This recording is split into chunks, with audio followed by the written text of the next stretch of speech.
I've been meaning to ask you a question, by the way. What was your relationship to her? I mean, after all, she was your patient, okay? You're still married? What? Dr. Fauci? Dr. Fauci! Welcome back, everybody. Markonomics 101 presents Hoot Loot.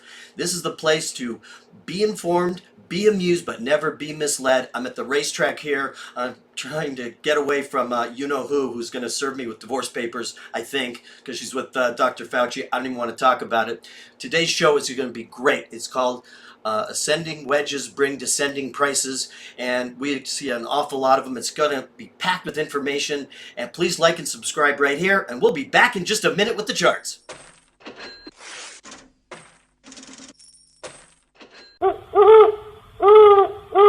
Okay, so we're going to start today with Bitcoin. Why Bitcoin instead of the Dow? Well, because Bitcoin is on everybody's mind, and everybody's going to get rich investing in Bitcoin. It's not an investment, believe me. But ascending wedges, look at that, broke down, and it started on a downtrend. How do I know that, or how do we define that? There's a lower low and a series of lower lows and lower highs and lower lows. That defines a downtrend. So when you get a Bitcoin now breaking through its ascending wedge and making a lower low after making a lower high, it's in a downtrend, and I would not fight this thing right now. You don't know where it's going to go. Historically, when Bitcoin has popped its own bubbles, it's gone down 85%. That would be a target of about 10,000. So I don't know, but it doesn't look good. So we're going to go to the Dow here. And the Dow is in a really tight ascending wedge. It's about at do or die time. And this is characteristic of just about every company. The NASDAQ 100, again, it's kind of floating around in an ascending wedge again, and big tech is lagging. Still doing okay. People are still pouring money in the market like there's no tomorrow, but there will be a tomorrow. The S&P 500, if I were to look at this chart by itself, I would say that the market looks just fine. This is a healthy chart. But the problem is there's this theme called inflation going on, and inflation. Jay Powell doesn't want to admit it at the Fed, but believe me, prices are going up, and that is a key thing we're going to focus on today. The S&P small caps, they're making a rounded top, not an ascending wedge, but still a topping pattern. Transportation's going crazy. We're going to talk about that. I'm not going to go into this chart right now. I just wanted to cover it. The dollar's starting to fall apart a little bit. It may be, and it may be because there's so many dollars around. There just are a flood of dollars. The consumption is going through the roof, and there are bottlenecks everywhere in the economy. So we're going to talk about that. The CRB index of commodities doubled in the last year. Doubled. Okay, so commodity prices have doubled in a year. And this thing still looks like it's about to go on another leg up. So again, we're talking about inflation being really high and bond yields being really low historically. The two cannot coexist. Crude oil looks like it's kind of topping a little bit. I think that there are signs that the economy had a little burst and then now slowing down. I'm not sure if that's what this is telling us, but the stimulus definitely has worked its way through, and there's definitely been a burst of activity causing bottlenecks and inflation. Copper miners, copper hit, I think, pretty close to a record high today. And again, copper is such an important building material. The agriculture fund, look at that. Food prices are going up. Coca-Cola, McDonald's, and Procter & Gamble are all raising their prices. They announced that like yesterday, and companies are now getting squeezed in their margins. And, people do eat food. I can tell you for sure that there's some shortages I've experienced, and also prices are higher, no doubt. Base metals, these are again basic materials. Iron is going through the roof, I hear. There's a shortage of iron now. So, prices have to go up, and, by capping it the way that the Fed has. We're going to talk about that in a minute too. The Fed is absolutely causing this problem, and, they're the ones to rescue us from it. So they create the problem, then rescue us. Oh, nice. Gold is what looks like in a bull flag. Gold should be doing better. I've been pounding the table on it. It's now starting to act really well. So this weekend on the Saturday show, we might actually look at some miners. We'll see. Silver looks like it's actually stronger than gold. I think it will break out. There's some kind of shortage and short squeeze going on, or so I believe. So this one, Looks like it's going to go up too. Again, inflation, inflation, inflation, and shortages. Palladium, look at that. Another leg up. This thing, it's also because of EVs. Now that electric vehicles are all the rage, and they are, now we've heard of two more companies getting into robotic cars. And one is Amazon, believe it or not, is actually going to go to the robot car business. Unbelievable. Anyway, Palladium up, another metal up.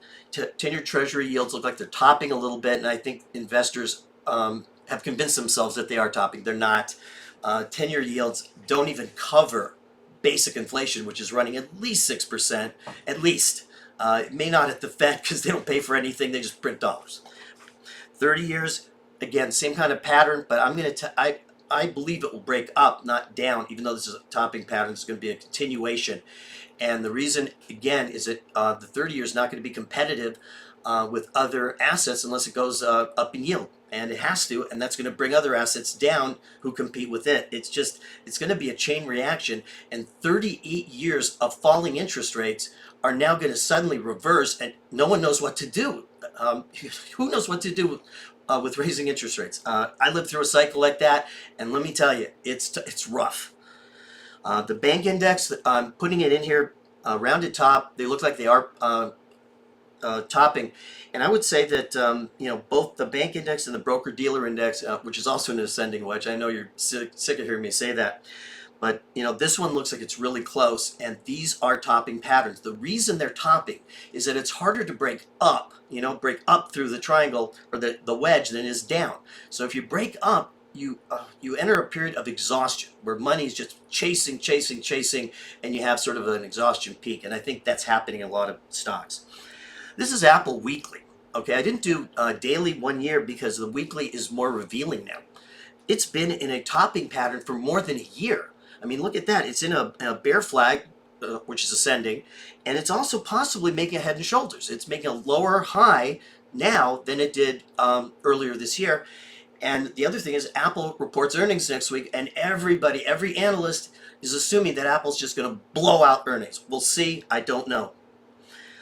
Amazon has been also consolidating for a year. Look at that. Bearish below 2,900. This thing is just going sideways. And that's what tells me, and should tell you, this is a topping pattern because there's churning going on, and Amazon and these other companies are not participating at all. They're buying other companies, and Jeff Bezos, I guess, or the new management is now getting into self-driving vehiculars. Unreal. I didn't know the market was that big, but it must be that big. Now, Facebook is also getting into the crypto space. They're launching something called stablecoin. I don't know what the hell that means, but everyone wants into this space, and that's why this space is too crowded, and it's topped, I believe. Google is in everything. Also, robotic cars looks healthy to me. No complaints about that trend. Microsoft too. These companies are still doing well. They're cranking out great earnings, but as inflation drives interest rates up, PEs are going to be driven down. So Netflix announced earnings yesterday, missed, and the whole streaming space is now going crazy and wondering, what value. I know of a great show Netflix ought to pick up, where you be informed, be amused, never be misled. But I'll tell you this, Netflix responded to the bad earnings by announcing a stock buyback of $5 billion. So here you've got moral hazard being created. Moral hazard is when you're incentivized to take on excessive risk at the expense of everybody else and lay it off on them. So what Netflix is doing is buying their stock. They're going to not pay debt back as a result. And if something bad happens, they get bailed out. So, buying the stock incentivizes them, the management, because they're basically paid in stock options. And that's really an incentive to go with a lot of risk. So Tesla, which also is another one of these hope companies, is in a bear flag. It's ascending, and this thing is still lagging behind. What Elon Musk has to worry about now, not that he's ever worried, but he has to worry about the fact that this EV space is crowded as all hell. So, he's got a lot of competition, and a lot of these companies are taking employees from him. One called Luminar did that today, and they actually took some former Tesla execs. Okay, so American Express is now broken down from an ascending wedge credit card company Delta Airlines. Now, this is why transportations are starting to stagger. Delta has announced a $1 billion loss, and Delta has poured cold water all over the idea that business travel is taking off, or that airline miles are taking off. It's not happening. It's being reported as such by the media, but it's just not happening, and Delta poured cold water on it and basically lost their shirts. Discover Financial is a credit card company. It's in an ascending wedge. People are they're buying. What can I say? You know, stimulus or no stimulus, they're not paying debt back. They're buying. Disney is an important Dow company. Look at that breakdown right there. This thing broke down on bad streaming space. So Disney, if you want a wholesome show to Gary, I know of one. FedEx is in a sideways pattern. It's actually come back a little bit because there actually is a bounce in the economy from all this stimulus out there, but it's a very short-term bounce in my opinion, and it's created a bunch of bottlenecks, and it's not really going to do us any good. Printing paper does not make you more wealthy. Producing goods makes you more wealthy, but not printing paper, and we are printing paper, not producing goods, so we're not getting wealthier, we're getting more inflated. General Motors broke down finally after going parabolic, again an ascending wedge. You know, these car companies can only go up so much. I mean, they're not really going to be stimulated all that much, and EVs are going to be max 10%. So I don't know where that euphoria comes from. Goldman Sachs is now starting to look like it's an rounded top. This is like the dominant financial company right now, and this thing may just break down. It looks like it.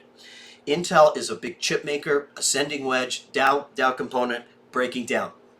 Again, 3M company, same thing. Infrastructure company, this is one of those that's going to make roads and bridges and things like that. And post-it notes for for all of us. But it's also in a bearish ascending wedge. So this one is another company that looks like it's dicey. Nike already has broken down. I guess tennis shoes aren't worth $200 billion market cap after all. Target is now actually has gotten a good bump from the stimulus, and it's going back up. And Ace, he hates Target because they don't deliver on time. It's okay, Ace, don't worry about it. Raytheon is a defense contractor, also in a ascending wedge, and this is another Dow component. Doesn't look very good at all.